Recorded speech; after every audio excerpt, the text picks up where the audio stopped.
Bonjour les amis, j'espère que vous allez bien, que vous êtes en forme. Alors aujourd'hui, on va vous parler de la bulle spéculative sur le Nasdaq. Est-ce qu'on n'est pas en train de vivre finalement une énorme bulle spéculative? Il y a un article dans Les Échos qui est vraiment intéressant et il parle justement de l'affolante valorisation du secteur de la tech. Alors, ici, j'ai mis le graphe du Nasdaq versus le CAC 40. Et alors, c'est hyper intéressant parce que regardez ça. Le CAC 40, on est à moins 14% depuis le début de l'année et le Nasdaq, il est à plus 20% depuis le début de l'année. Vous voyez ici une évolution qui va dans le même sens et puis un effondrement quasi similaire, mais surtout un rattrapage énorme du Nasdaq. Le Nasdaq qui s'est repris fortement et surtout, il a explosé tous les records. Donc le Nasdaq surperforme largement, que ce soit le S&P, que ce soit le CAC 40, etc. Pire, le PER. Je ne sais pas si vous savez ce que c'est, mais le PER, c'est le Price Earning Ratio et c'est le ratio cours sur bénéfice. C'est-à-dire combien vaut une action. Je ne sais pas, moi, par exemple, si une action vaut 100, je dis n'importe quoi, et que les bénéfices sont de 10 dollars par an, donc le PER est de 10. On considère que c'est une action qui est sous-évaluée. Par contre, si effectivement, voilà, les bénéfices sont de 5 et que le cours de l'action est de 100, on considère que le PER est de 20. Mais dans le cas des valeurs technologiques, le PER est de 50, alors que sur le S&P, il est de 23, c'est-à-dire plus du double. Qu'est-ce qui justifie ce décalage? Et pourquoi les gens sont prêts à payer 50 fois les bénéfices pour pouvoir acquérir des valeurs technologiques? Et on voit, je l'avais déjà dit dans d'autres vidéos, qu'il y a un véritable engouement vers les valeurs technologiques et cet exemple le prouve une fois de plus. Alors, les PER prohibitifs, est-ce que ce serait pas finalement le symptôme d'une bulle spéculative? Pourquoi? Parce qu'aujourd'hui, les investisseurs payent très cher pour détenir quelque chose qui finalement, on n'est pas sûr si ça va bien se passer ou pas. On paye pour finalement des prévisions, on paye pour l'avenir. Alors Amazon, ça s'est super bien passé jusqu'à aujourd'hui, mais à l'époque des valeurs technologiques, très peu de valeurs avaient surperformé. Pourquoi ces valeurs aujourd'hui cartonnent? Parce qu'elles sont en situation de quasi-monopole. C'est-à-dire que ce soit Microsoft, Apple, Facebook, Amazon et compagnie sont en situation de quasi-monopole. Elles n'ont pas de réels concurrents. C'est ce qui explique aujourd'hui l'engouement et même leur valorisation, qui peut paraître démesurée. Néanmoins, ça ne veut pas dire que tout va performer de manière continue et ça ne veut pas dire qu'on ne peut pas avoir un risque de retournement. Et on revient sur le cas de Tesla parce que Tesla, franchement, alors moi j'adore Elon Musk et je trouve que voilà, le gars il est vraiment très bon. Mais Tesla, c'est allé très très très haut, très très vite et il y a quand même un souci. Et là, on voit voilà l'incroyable ascension qui affole les compteurs de Wall Street. Tesla s'est envolé de 260% et le cours multiplié par 4 depuis le début de l'année. Rappelez-vous, ça valait pas grand-chose en début d'année. Alors là, c'est en pourcentage, désolé. Mais on voit effectivement le cours de Tesla plus de 240% depuis le début de l'année. Mais, le grand mais avec Tesla, c'est quoi? C'est ça. Je vais vous le montrer. C'est un PE de 398. Ça veut dire que c'est 400 fois ses bénéfices de l'année dernière, alors que pour le secteur de l'automobile, c'est 27 fois. Ça veut dire que pour acheter une action type Renault, General Motors ou autre, tu vas payer 27 fois les bénéfices. Mais pour acheter Tesla, tu vas payer 400 fois les bénéfices. Alors oui, on peut considérer que il y a des raisons, que Tesla c'est un génie, que Elon Musk c'est un génie, qui va tout changer, qui va arriver. Ok, super. Mais 400 fois les bénéfices, il faut vraiment pas se louper. Et donc peut-être que ce sera l'investissement du siècle. Et peut-être qu'aujourd'hui on en rigolera. Mais à un certain moment, il faut également garder la tête froide. Et je reviens justement, je voulais faire pour vous ce parallèle avec mars 2000. D'ailleurs, dites-moi en commentaire si vous kiffez ce nouveau format de vidéo.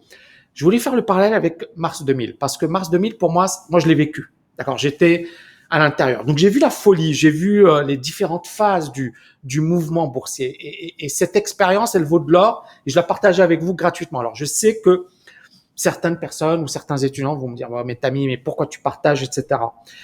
J'ai pris le pari suivant depuis le début de l'année, c'est de me dire, je m'en fiche.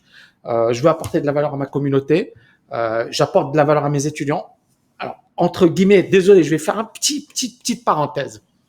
Il y a une personne qui m'a dit, oh, Tammy, le teasing, j'aime beaucoup ce que tu fais, mais le teasing pour tes KLFA, pour tes formations.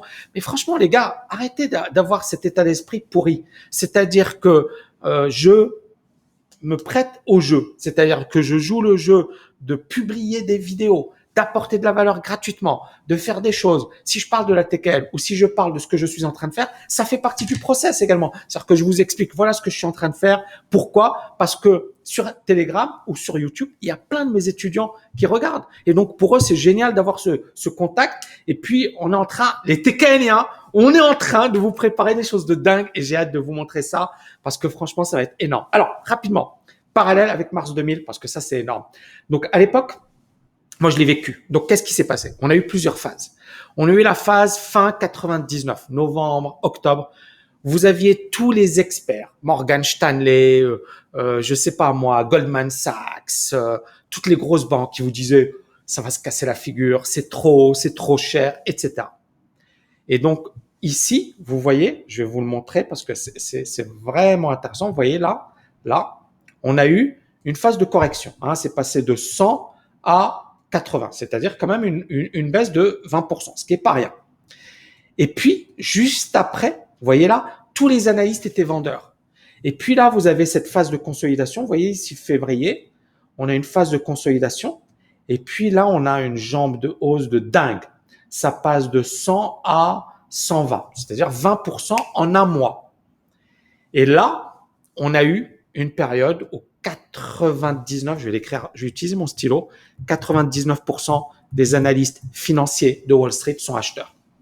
C'est-à-dire, personne n'était vendeur. Celui qui était vendeur, il le disait pas. Il avait peur de le dire. Tout le monde était acheteur. Là, tout le monde disait acheter. Tu allais dans la rue, tu voyais par exemple le revenu. D'ailleurs, j'aime beaucoup le revenu et je connais très bien les gens qui bossent au revenu. Mais tu voyais la couverture du revenu, c'était acheter Alcatel. Tu voyais les couvertures acheter, je sais pas quoi. Et en fait, tout le monde te disait acheter. Et c'est là où on a eu le début du crack. Et ce qui est fascinant avec ce phénomène, c'est quoi? C'est que on a eu cette première jambe de baisse, on a eu les analystes financiers qui étaient vendeurs, et puis quand ils ont vu la hausse, tout le monde est devenu acheteur et tout le monde a essayé de justifier la hausse. Et c'est justement là où il faut prendre du recul. Et donc moi, ce que j'ai fait, énorme travail. Mettez-moi des likes, les amis, mettez-moi parce que je pense que ça va être hyper intéressant pour beaucoup de personnes parmi vous. Bon, ce que j'ai fait, c'est que j'ai décortiqué un peu le crack de 2000, des valeurs technologiques. Donc, les valeurs technologiques, elles avaient explosé à la hausse. Hein. Vous voyez ici les cours qui sont passés de là, on était à 60. Et là, vous voyez sur les plus hauts, 120. Et donc, entre octobre et mars, on a eu 100%. Voilà, tout simplement. 100% de hausse. Et puis, on a eu ici, donc vous voyez là la zone de consolidation, 20% de baisse, etc.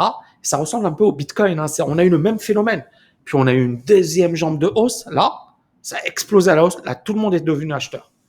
Même Alan Greenspan qui disait ouais l'exubérance irrationnelle, il disait c'est normal que les marchés soient aussi élevés. Alan Greenspan il disait c'est normal que les marchés soient haussiers parce que aujourd'hui on est dans un nouveau paradigme. Et le nouveau paradigme pour lui, c'était quoi? C'était de dire les gains de productivité sont bien plus élevés grâce aux nouvelles technologies. On a George Soros qui avait raté parce que la hausse entre janvier et mars, ça a été 50%. Donc entre janvier et mars, le Nasdaq a gagné 50%. George Soros, il n'avait pas acheté. Et en mars, il se dit ah ouais, on va acheter avec Stanley Druckenmiller qui était son gérant de portefeuille. Ils achètent. Et donc, tout ce beau monde se met à acheter en mars 2000. Et moi, là, j'étais passé vendeur à l'époque. Pourquoi? Parce que, premièrement, je sentais qu'il y avait une aberration. Et deuxièmement, on a Abby Cohen à l'époque, directrice générale de Goldman Sachs, directrice des études économiques, qui nous explique que c'est légèrement surévalué. Le S&P, et puis on a eu une forte baisse, et puis on a eu des divers... Bref, Je vais vous épargner les détails. Je suis passé vendeur. Qu'est-ce qui s'est passé? On a eu une première jambe de baisse. Vous voyez ici? Première jambe de baisse. Et puis, le Nasdaq est passé de 120 à 60, c'est-à-dire qu'il a perdu 50%. On est bien d'accord. Et puis, on a eu un rebond entre ce niveau, donc le niveau des 60, au niveau des 100 et quelques. J'ai calculé, ça nous a fait environ 65%. J'ai pris sur TradingView 65% de hausse. Énorme, hein? Donc, entre avril et octobre. Donc, avril, mai, juin, juillet, août, septembre, octobre. 7 mois, hein? 7 mois. Ensuite, les indices ont fortement baissé pour arriver en octobre 2002 à moins 84%, c'est-à-dire le point bas. Et ensuite, bien évidemment, on a eu la phase de hausse. Est-ce qu'on va avoir la même chose? J'en sais fichtrement rien. Je sais une chose, c'est que l'histoire a tendance à se répéter, c'est que parfois on a toujours la mémoire courte et que même si on est très optimiste pour des raisons évidentes, la Fed, la BCE qui injecte de l'argent comme pas possible, on est revenu dans cette idée de aujourd'hui c'est différent. Aujourd'hui c'est un nouveau paradigme. Mais à un certain moment, si personne n'achète, si tout le monde panique, si on se retrouve dans une situation un peu plus délicate, ça va baisser. Alors bien sûr, aujourd'hui, même les banques centrales achètent. Elles soutiennent artificiellement les marchés financiers. Mais ça va durer combien de temps? Jusqu'à quand? Et en tout cas, il y a des choses qui sont sûres. Je ne regrette pas mon avis, qui est de dire, alors, les valeurs technologiques, et je l'ai dit dès le départ, et assez tôt, même à mes étudiants, je leur disais, ce sont les seules valeurs positives. Par exemple, Tesla. Je reste effectivement dans cette optique de c'est pas un marché pour les amateurs, il faut être bon, notamment sur un plan trading, il faut vraiment bien maîtriser ce que tu fais et il faut pas faire n'importe quoi. Voilà les amis, j'espère que vous avez kiffé cette vidéo. N'oubliez pas de me mettre un max de pouces bleus, de la partager. On fait énormément de travail pour vous. Voilà, mais j'espère que ça va vous aider. Surtout, ça va vous éviter de faire des conneries. Il y a des choses incroyables à faire. Certaines personnes ont fait des bonnes choses. Il y a des personnes qui me disent, Tammy, pourquoi t'es prudent, etc. Parce que quand on a eu la baisse du pétrole, j'ai eu des gens qui m'ont écrit, qui m'ont dit, Tammy, je me suis ruiné. Tammy, j'ai tout perdu. Tammy, voilà. Et je sais que j'emmerde, désolé d'être direct, j'emmerde les gens qui sont malhonnêtes. J'emmerde les gens qui sont malhonnêtes. Pourquoi? Parce que ces gens-là, ils te font dire ce que tu ne dis pas. Ils déforment tes propos, etc. Je suis pas un homme politique, donc j'ai la liberté de dire ce que je pense. Je suis pas un homme politique au sens où si je dis, par exemple, Sarkozy, il a dit, ouais, casse-toi pauvre con. C'est ça, hein, c'est casse-toi pauvre con. Et tout le monde, moi, je m'en fiche, hein. Mais ce que je veux dire, c'est que j'aime pas les gens malhonnêtes parce que quand tu bosses, tu apportes de la valeur, tu essaies d'aider les gens, déformer les propos, etc. C'est pas top. Et moi, je vais vous dire une chose. J'ai vu beaucoup de gens se faire déchirer. Et je suis vraiment, pour moi, le plus important, c'est la prudence et c'est pas s'exciter. C'est toujours, quand tu es sur les marchés financiers, est-ce que tu peux te permettre? Moi, je peux me permettre de perdre de l'argent, de faire des conneries, etc. Parce que j'ai le cash.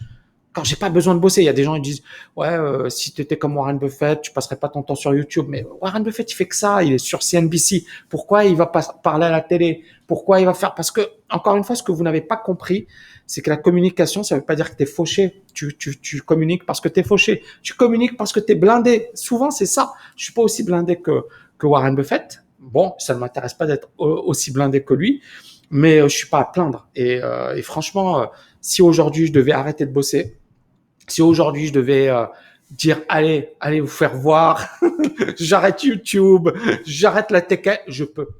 J'ai la chance de le faire et j'ai la chance de faire quelque chose qui me passionne, quelque chose que j'aime et sinon je le ferais pas. Tony Robbins est milliardaire. Pourquoi il s'amuse à faire des trucs? Parce qu'il kiffe, parce que c'est sa zone de génie, parce que c'est là où il est le meilleur. J'ai partagé d'ailleurs avec vous quelque chose sur Telegram. Et je pense, moi j'ai regardé son truc et j'avais trop envie de faire quelque chose d'équivalent. Parce que franchement, j'ai déjà fait ces événements et c'est magique. Et donc, si un gars communique ou si un gars, etc., c'est parfois parce que ce gars, je pense, il a envie d'apporter de la valeur, il a envie de changer la vie des gens, il a envie de les aider. Et moi, c'est ce que j'essaie de faire humblement à travers cette chaîne YouTube. Quand je vois les messages que je reçois, qui sont extraordinaires, bah, ça me donne une énergie de dingue. Wouh! Grosse vidéo, j'espère que vous avez kiffé. N'oubliez pas de la liker, de la partager un max, de mettre un max de commentaires et de me dire si vous kiffez tout ça, la manière dont on fait la vidéo, etc. Ciao les amis, merci beaucoup. Ciao, ciao, ciao!